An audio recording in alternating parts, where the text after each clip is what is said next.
Hello दोस्तों, स्वागत है आपका स्टडी स्कोप यूपीएससी पर। जैसा कि आप यहाँ पर लिखा हुआ देख रहे हैं कि आज हम एक ऐसे का डिस्कशन करेंगे जो यूपीएससी के पेपर होते हैं मेंस के, उसमें ऐसे का भी बहुत ही महत्वपूर्ण रोल होता है। यूपीएससी मेंस पेपर में एक ऐसे का पेपर भी होता है जिसमें 2 ऐसे लिखने होते हैं और जो 250 नंबर का पेपर होता है। प्रत्येक ऐसे 125 मार्क्स का वेटेज रखता है, इसलिए जो निबंध वाला पार्ट है वह भी बहुत ही ज़्यादा महत्वपूर्ण है अपनी तैयारी के लिए। इसलिए हम आगे से कभी कभार जब भी हमें समय मिलेगा उस दौरान कोई एक ऐसे का टॉपिक लेंगे और उसको डिस्कस करेंगे। तो आप इस वीडियो को बहुत ही ज़्यादा शेयर करना, लाइक करना और कमेंट में मुझे ज़रूर बताना कि इसमें और कौन से एस्पेक्ट आ सकते थे या इसमें और कौन से पॉइंट ऐड हो सकते थे जिससे जो ऐसे है वो बहुत ही ज़्यादा बेहतर हो जाता। तो जितनी मेरी समझ है उस हिसाब से मैं इस ऐसे को डिस्कस करूँगा। तो आज जो हमारे ऐसे का टॉपिक है वह जो अभी विजन का मेंस के लिए अभ्यास टेस्ट हुआ था उसके पेपर में पूछा था। टॉपिक है कि कोरा तर्कपूर्ण मन उस चाकू के समान है जिसमें केवल फलक ही फलक हैं, वह प्रयोग करने वाले हाथों को भी लहूलुहान कर देता है। अब ये तो टॉपिक है, अब इस टॉपिक पर हमें पूरा एक ऐसे लिखना है। तो अब इसका हम आज फ्रेमवर्क समझेंगे कि किस प्रकार से इस ऐसे का फ्रेमवर्क बनाते हैं और कैसे इस ऐसे को आगे पूरा 12 पेज के अंदर लिखेंगे। यहाँ पर जो ये पॉइंट है वह कह रहा है कि जो कोरा तर्कपूर्ण मन होता है कि कोई व्यक्ति सिर्फ और सिर्फ तर्क के आधार पर ही बात करता है, उसका मन किसके समान है? वैसे चाकू के समान है जिसमें सिर्फ और सिर्फ क्या है? फलक है। यानी कि जो चाकू का वह भाग जिससे हम किसी पार्ट को काटते हैं या छीलते हैं, पूरा का पूरा वह वाला पार्ट ही है, उसमें हत्था नहीं है जिससे हम चाकू पकड़ते हैं। तो चाकू का यदि पूरा का पूरा पार्ट फलक वाला हो, उसमें हत्था नहीं हो, तो चाकू को जो पकड़ेंगे तो हम उसके फलक को ही पकड़ेंगे, जिससे जो चाकू को यूज करने वाला है उसके हाथ से लहूलुहान हो जाएंगे। उसी प्रकार यदि जो मन है वो पूरा का पूरा तर्कपूर्ण हो तो जिस व्यक्ति के पास वह मन है वह उस व्यक्ति को लहूलुहान कर देता है। यह तो ऐसे का अर्थ हो गया। अब इसे हमें बताना है कि ये ऐसे कह क्या रहा है यहाँ पर। अब इसके हम इंट्रो वाला पार्ट, मेन बॉडी वाला पार्ट और कंक्लूजन वाले पार्ट को संक्षेप में यहाँ पर देखेंगे। अब यदि मैं इस ऐसे को लिखता तो मैं इसकी शुरुआत कैसे करता? तो सबसे पहले तो मैं इस लाइन का अर्थ बताता इंट्रो के अंदर कि जो लाइन है वो कह क्या रही है, उसको स्पष्ट करता, जो कि अभी हमने डिस्कस किया कि कोरा तर्कपूर्ण मन है और एक पूर्ण फलक वाला चाकू है, जैसे यह बात क्या कहना चाहती है। और उस बात को संक्षेप में समझाने के बाद, यानी कि एक पैराग्राफ में समझाने के बाद मैं सीधा मेन बात पर आता कि पूर्णतः तर्क वाले मन से तात्पर्य क्या है। अब उससे तात्पर्य क्या होता है? जिस व्यक्ति के पास वह मन होता है वह क्या करता है? हर बात को क्या, क्यों, कैसे के आधार पर परखता है। कोई भी चीज होगी कि भगवान है या नहीं है, क्या मेरे माता पिता ने मेरे लिए अच्छा किया है या नहीं किया, क्या राजनीति में जो कम पढ़े लिखे नेता है उनका होना चाहिए या नहीं होना चाहिए, और यदि भगवान है तो कैसे है, और यदि है तो क्यों है, क्या रोल है उनका। मतलब इस टाइप से हर बात को तर्क के आधार पर परखने वाला व्यक्ति हो गया। तो उसको सबसे पहले मैं समझाऊंगा। उसको समझाने के बाद जो दूसरा पक्ष था जिसको हमें यहाँ पर ऐसे में बताना है उसको भी थोड़ा सा संक्षेप में बताऊंगा कि तर्क के अलावा कौन सा पक्ष साथ में होना चाहिए। यानी कि जो तर्क है वो तो क्या हो गया? फलक हो गया। अब हत्थे के लिए किसकी आवश्यकता है उसको भी साथ में थोड़ा सा बताएंगे कि तर्क के आधार पर तो हम किसी चीज को काटेंगे, हम किसी की चीज को जांचेंगे, परखेंगे, लेकिन उस तर्कपूर्ण मन का उपयोग कब कर पाएंगे? जब उसका हत्था होगा, यानी कि उसमें भावनात्मक पक्ष भी होगा। उसको थोड़ा सा यहाँ पर संक्षेप में समझाऊंगा। जब लिखेंगे तो थोड़ा एलोबरेट करेंगे इस पॉइंट को, तो थोड़ा ज्यादा बन जाएगा। और इस बात को बताने के बाद एक एग्जाम्पल को एक पैराग्राफ में बता सकते हैं कि जो महाभारत के अंदर स्टोरी थी जिसमें भीम के द्वारा झूठ बोला गया था द्रोणाचार्य को कि मैंने अश्वत्थामा को मार दिया, और बाद में युधिष्ठिर ने भी हाँ कह दी कि अश्वत्थामा को मार दिया। बट युधिष्ठिर झूठ नहीं बोलते तो वो धीरे से बोल देते हैं, आदमी नहीं हाथी, इस प्रकार से। जिसके बाद द्रोणाचार्य अपने अस्त्र शस्त्र त्याग देते हैं और युद्ध के मैदान में जाकर बैठ जाते हैं, जिसका फायदा जो धृष्टद्युम्न है उठाकर उनको मार देता है। तो यहाँ पर क्या कह सकते हैं कि उन्होंने सिर्फ और सिर्फ तर्क का सहारा लिया। क्या तर्क दिया? कि जो युधिष्ठिर है वो हमेशा सत्य ही बोलते हैं। उन्होंने दूसरा पक्ष को जाना ही नहीं। उनको यह भी देखना चाहिए था अपने भावनात्मक स्तर पर जाकर कि मेरा पुत्र है, उसका अगर मरा है तो उसकी बॉडी कहाँ पर है, या फिर अन्य जो उनके पक्ष के व्यक्ति थे उनसे पूछते कि किस प्रकार से ये घटना हुई, तब जाकर वे अपना फैसला लेते। लेकिन उन्होंने सिर्फ और सिर्फ तर्क का सहारा लिया कि युधिष्ठिर ने कहा होगा तो सत्य ही कहा होगा।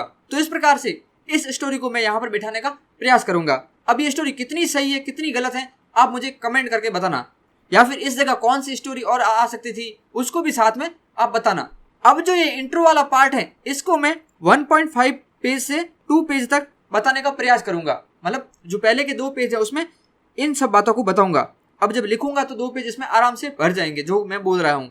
उसके बाद जब मेन बॉडी में आऊंगा तो जो अभी हमने समझा कि मन यदि चाकू के समान है तो तर्क उसका फलक है, तो भावनात्मक पक्ष क्या हो गया, चाकू का हत्था हो गया। इस बात से थोड़ा सा वापस लिंक करके इसको थोड़ा एलोबरेट करूंगा और ज्यादा, ताकि मैं मेरी बात को पूर्ण रूप से स्पष्ट कर पाऊं कि मैं कहना क्या चाह रहा हूं उस ऐसे में। और उसके बाद मैं कुछ प्रश्न लिखूंगा एक पैराग्राफ के अंदर जो कि यहाँ पर हैं। फिर इन पॉइंट्स के आधार पर मैं पूरा ऐसे लिखूंगा, जो भी ये यहाँ पर प्रश्न है इसके आधार पर पूरा ऐसे मैं लिखूंगा विभिन्न एस्पेक्ट में, जैसे कि पॉलिटिकल एस्पेक्ट हो गया, हिस्टोरिकल एस्पेक्ट हो गया, सोसाइटी वाला एस्पेक्ट हो गया, साइंस एंड टेक का एस्पेक्ट हो गया, एनवायरमेंट एस्पेक्ट हो गया, गवर्नेंस का एस्पेक्ट हो गया। जो भी एस्पेक्ट वाइज होते हैं उनको इन क्वेश्चन में घुसाता हुआ आगे का ऐसे लिखूंगा। तो यहाँ पर कौन कौन से प्रश्न है, तो पहला प्रश्न है कि तर्कपूर्ण मन की आवश्यकता कहाँ तक है और पूर्णतः तर्कपूर्ण मन के नुकसान क्या क्या है, कैसे वो यूज करने वाला व्यक्ति है उसको लहूलुहान कर देता है और वह लहूलुहान क्यों करेगा। अगला प्रश्न है क्या तर्कपूर्ण मन ही होना चाहिए या नहीं होना चाहिए, और यदि तर्कपूर्ण मन के अलावा जो दूसरा पार्ट होना चाहिए उसकी आवश्यकता कहाँ तक है, कैसे तर्कपूर्ण मन और भावनात्मक मन के बीच संतुलन बिठाना चाहिए, और क्या केवल पूर्णतः जो भावनात्मक पक्ष है वह सफिशिएंट है या नहीं है, या कि तर्कपूर्ण मन के अलावा भी काम चलाया जा सकता है। इन प्रश्नों के आधार पर मैं आगे का पार्ट लिखूंगा। तो अब हर प्रश्न को थोड़ा थोड़ा समझते हैं कि कैसे मैं उनमें जो अदर एस्पेक्ट हो गए उनको घुसाऊंगा। तो पहला प्रश्न यहाँ पर है कि तर्कपूर्ण मन की आवश्यकता कहाँ तक है। तो तर्कपूर्ण मन की आवश्यकता कहाँ तक है इसमें हम बता सकते हैं सबसे पहले कि जहां जहां समाज के अंदर नकारात्मकता होती है या फिर जहां जहां किसी बात को 100% प्रूव करने की बात होती है, जैसे कि धरती और चंद्रमा के बीच दूरी कितनी है, तो अब ये फैक्चुअल बात होगी, तो यहाँ पर तर्क को घुसाना वाजिब है। जैसे समाज के अंदर कुरीतियां हो गई, पर्दा प्रथा की, बाल विवाह की, सती प्रथा की, तो उनको खत्म करना है तो उनके पीछे तर्क देना बहुत ही ज्यादा लाजमी है और वहां पर तर्क की आवश्यकता बहुत ही ज्यादा महत्वपूर्ण हो जाती है। तो इसको थोड़ा सा समझा के फिर एक एग्जाम्पल डालेंगे हिस्टोरिकल एस्पेक्ट का, जैसे कि जो सांस्कृतिक पुनर्जागरण का आंदोलन हुआ था जिसमें कई समाज सुधारक थे, जैसे कि राजा राम मोहन राय हो गए, ईश्वर चंद्र विद्यासागर हो गए, स्वामी दयानंद सरस्वती हो गए, ज्योतिबा फुले हो गए। इन व्यक्तियों ने समाज के अंदर कुरीतियों को खत्म करने के लिए जिन जिन तर्कों का सहारा लिया वहां तक तर्क क्या है बहुत ही ज्यादा आवश्यक हो जाते हैं। तो यहाँ पर हमारा पहला प्रश्न भी हो गया और हिस्टोरिकल एस्पेक्ट भी कंप्लीट हो गया। और दूसरा एस्पेक्ट है कि पूर्णतः तर्कपूर्ण मन के नुकसान क्या है। अब पूर्णतः तर्कपूर्ण मन के नुकसान क्या है, यदि व्यक्ति है वो पूर्णतः हर बात को तर्क के आधार पर ही प्रूव करने की कोशिश करेगा तो उसके जो व्यक्तियों के साथ रिलेशन है वो खराब हो जाएंगे, क्योंकि वह देखेगा कि वह व्यक्ति मुझे कितना टाइम दे रहा है, उसके अनुसार ही मैं उसको टाइम दूंगा। या फिर वह व्यक्ति अपने माता पिता के रिश्तों के बीच में भी तर्क को घुसाएगा कि मेरे माता पिता ने मेरे लिए कितना किया है या उन्होंने जितना मेरे लिए किया है मैं भी उतना ही उनके लिए करूंगा। इस प्रकार के जो तर्क लाता है वहां पर, तो वह व्यक्ति क्या होता है, लहूलुहान ही होता है, वहां पर उसको कुछ भी अच्छा नहीं प्राप्त होगा।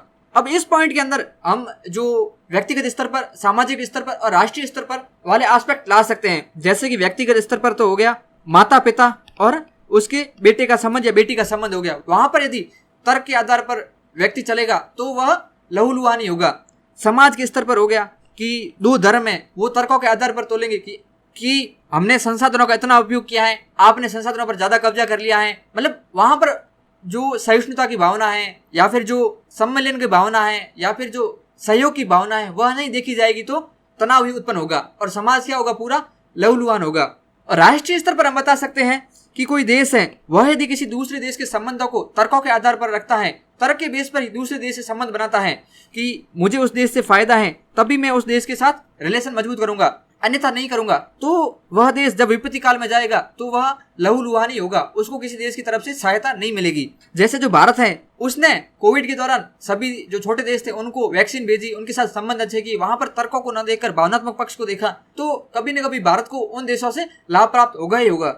और तीसरा प्रश्न है कि क्यों लहूलुहान करेगा, तो अभी जो डिस्कस किया कि व्यक्ति है वो व्यक्तिगत स्तर पर जो व्यक्ति है वो अकेलापन, विसंगति बोध, अजनबीपन, अलगाववाद का शिकार हो जाएगा और मानसिक तनाव के कारण लहूलुहान होता रहेगा।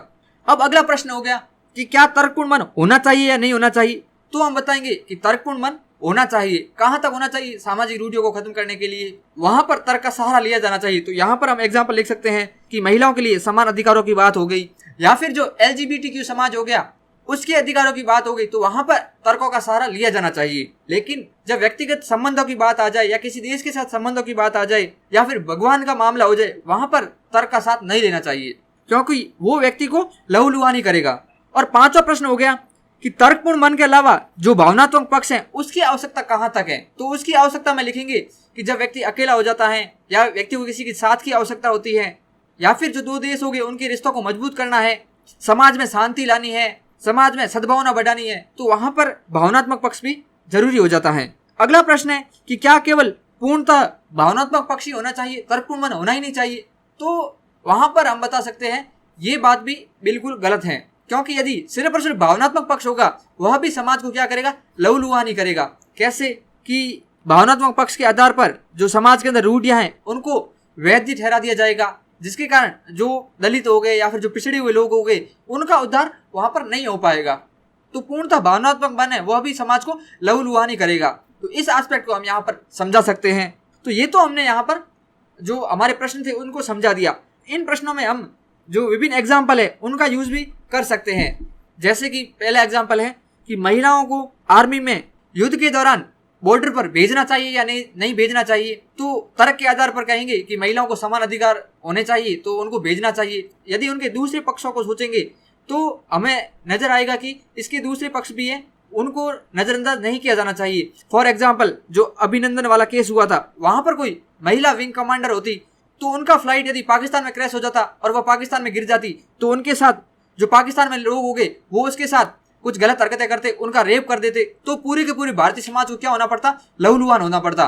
तो वहां पर तर्क को भी थोड़ा साइड में रखना पड़ता है। दूसरा एग्जाम्पल हो गया कि राजनीति के अंदर सिर्फ पढ़े हुए लोगों को होना चाहिए, जो कम पढ़े लिखे लोग हैं उनको होना ही नहीं चाहिए। जैसे अभी कई विपक्षी पार्टियां हैं जो मोदी जी को लेकर सवाल खड़ा करती हैं, तो उसमें क्या तर्क का सहारा लेना चाहिए? जो कैम्ब्रिज से पढ़ा हुआ है या ऑक्सफोर्ड से पढ़ा हुआ है वही सिर्फ और सिर्फ जो राजनीति है उसको अच्छे से चला सकता है या देश को अच्छे से चला सकता है, तो उसको भी यदि तर्कों के आधार पर देखेंगे तो वो गलत ही सिद्ध होगा।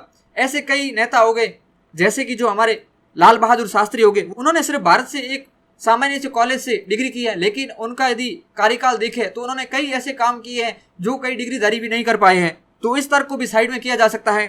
तीसरा एग्जाम्पल हो सकता है कि जो भगवान वाला मामला हो गया, उसमें हम यदि तर्कों के आधार पर तोलें कि भगवान है या नहीं है, कितने साल पहले भगवान थे, कैसे भगवान थे, उनका रूप कैसा था, तो वहां पर हमें पूर्ण रूप से आंसर नहीं मिलेगा। तो ऐसे मामलों में भी हमें तर्क को साइड में लेकर जो भावनात्मक पक्ष है उसका सहारा लेना चाहिए, ताकि समाज के अंदर जो आस्था है वह बनी रहे, समाज के अंदर जो सामाजिक व्यवस्था है वह बनी रहे।